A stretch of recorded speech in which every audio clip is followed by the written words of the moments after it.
Speak to Inform Manual, project number 3. The title of his speech is Buying Backwards. Let's welcome Ken. Thank you. All right.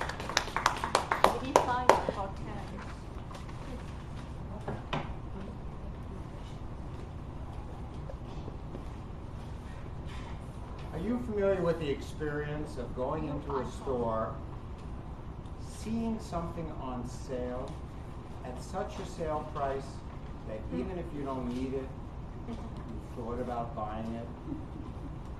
Yes. Maybe you've even bought it. Have you bought? Yes. What did you buy? Fashion, clothes. Some clothes, right? Yeah. Even if you didn't need it. I didn't need it. How about you? Clothes. That I don't need. All right, so you know, at least two of you know that feeling of buying something you really don't need.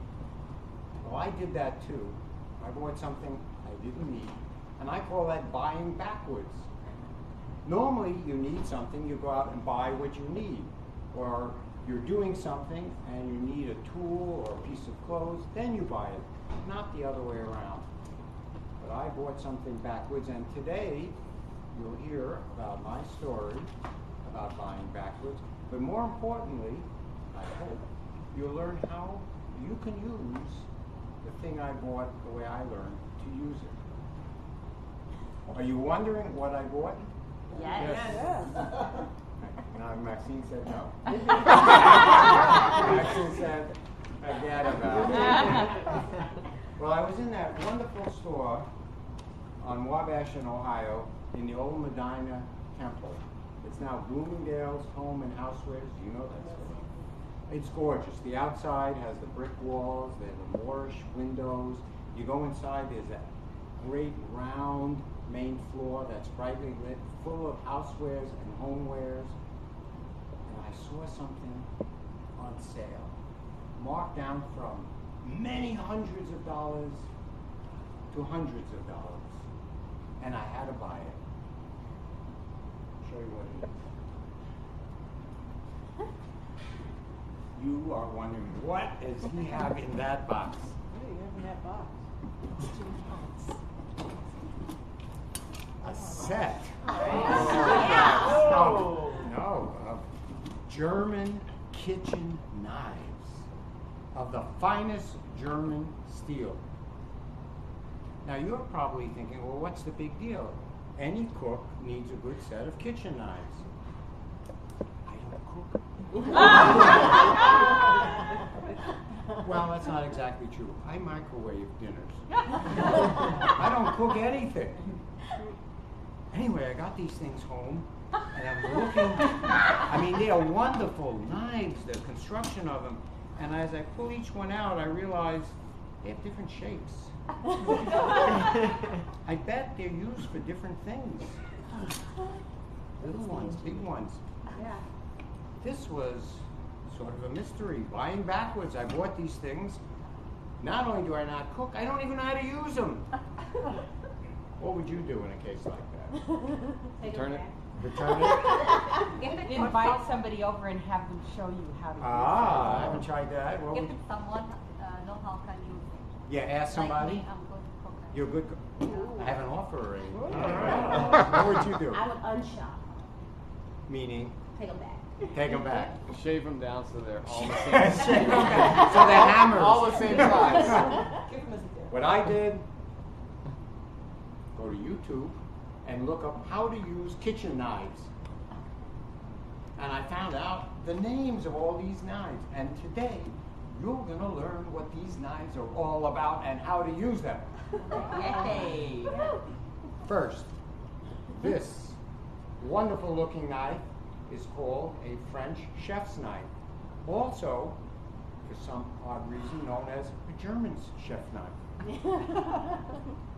Now, this gentle giant, I found out, is actually used for slicing, chopping, and mincing, just in a rolling motion. And by the way, I learned from YouTube, the way to hold a knife is to pinch it like this for better control. Keep your fingers in. Amateurs put their finger on top like that. Don't be an amateur. And martial artists hold it like that. So I learned hold it like that.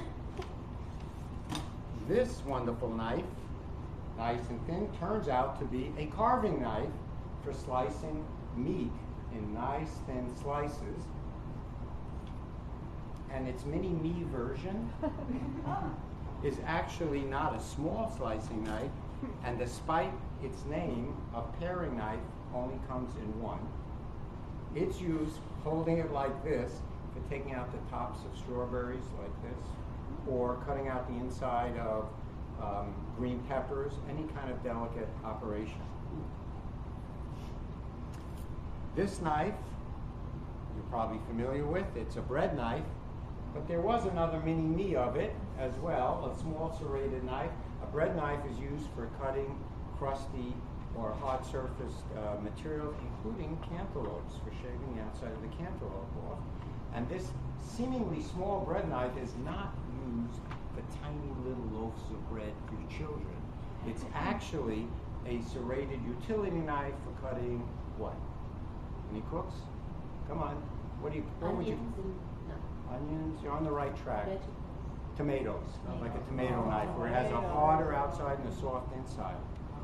And lastly,